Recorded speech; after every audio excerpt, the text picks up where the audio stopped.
is 20. Due to fears of harassment from his fan base, she's withholding her real name. First night that I worked for him, Andrew bought me like 5 bottles of wine. So I got completely drunk because I'd never done webcam work. So I was very, very nervous. Then that night, we were just sitting on the bed and Andrew punched me in my arm. I went to the bathroom and cried. It really, really hurt to have someone just hit me in the arm for no reason. I was very confused. Sorry. Sorry, I don't want to cry. It's okay. So then when I came out of the bathroom, he was super, super nice. Like, from what I remember, Andrew didn't have any alcohol at all. It was literally just me. That night we cuddled and we ended up having sex and I was really, really drunk. That was my first night. Then it was kind of like every single night I would work.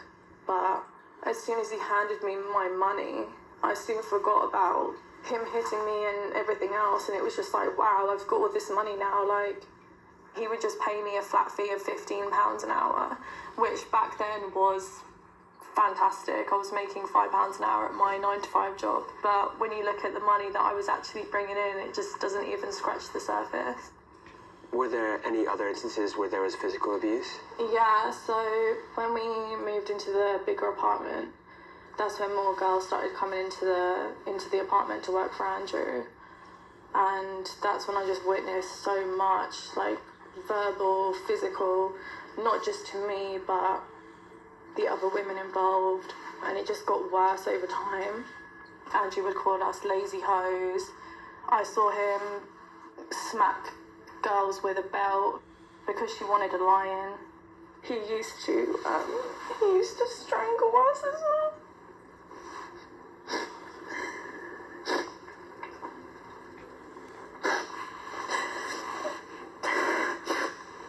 There was another time when he came into the bedroom, me and the other girl, we would sleep in the same bed with Andrew, but at this time the girl had a partner, so she was not interested in Andrew at all.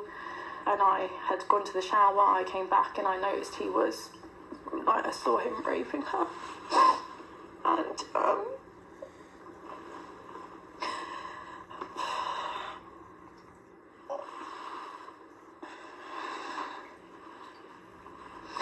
when he threatened to beat me up in the bathroom, and he said, oh, I don't give a fuck if you call the police, I'm going to beat the shit out of you. That's kind of when I knew, I had to get out of there. I stopped working for Andrew about March, April time, and I went to the police shortly after that. Nothing was done, really. They didn't take me in for questioning, they didn't interview me. The other girl that he had raped, she went to the police, and then that's when they arrested him and took him into custody for like 2 days. When Andrew was arrested, we were taken in for a proper interview, and it kind of just got left. I would send emails asking them to update, I'd hear nothing back. When we reached out to Hertfordshire Police about this, they had this to say. We acknowledge that there were some delays to the investigation. This was addressed at the time and apologies were made. The case was only closed in late 2019 after a case file had been sent to the Crown Prosecution Service and they took the decision not to prosecute. All those involved in the investigation were further updated at the time. The Crown Prosecution Service said in this case we carefully reviewed all the evidence provided by the police regarding each complainant and concluded it did not meet our legal test and there was no realistic prospect of a conviction. We sent a letter to each complainant explaining our decision not to charge. When he went into Big Brother, that's when they started to take things seriously. He's on TV, we need to get him out. They told me, the producers don't want to release him because he's proving to be entertaining. He was removed because of this ongoing police case, and it kind of just got left at like 2016. We reached out to Banijay UK, the company behind Big Brother, and they said, as soon as we were made aware by Hertfordshire Police on the 8th of June 2016 that Andrew Tate was being investigated by the police, we began a process of extensive consultation with Channel 5 and legal teams, including the lawyers representing Andrew Tate. During this period, and whilst we sought to clarify the details required by Channel 5 on the police investigation, Andrew was closely monitored at all times. He was removed from the house on the 13th of June. And since then, has anything come of it?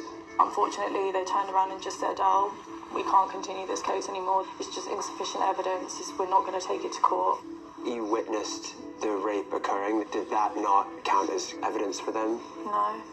They openly said it's really, really difficult to prove rape. Very difficult. In the UK, only 1 in 100 reported rapes result in a charge, let alone a conviction. I think people have this perception that if you tell someone that you've been raped, that person instantly goes to prison. They don't realise that it's so hard to convict someone of rape.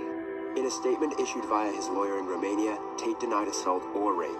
He said, "They wanted money because I fired them. The police understood after the investigation that I am innocent, and the police found messages from the girls' phones where they were talking between themselves and planning to lie about me."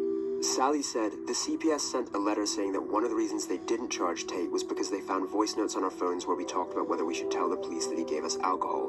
We were talking about it because that is what happened. He used to get us drunk."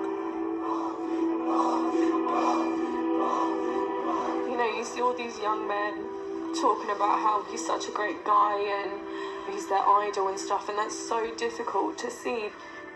There are better role models out there. Don't be fooled by all the money and the nice cars and all the women. Working on yourself and becoming a better man and better mindset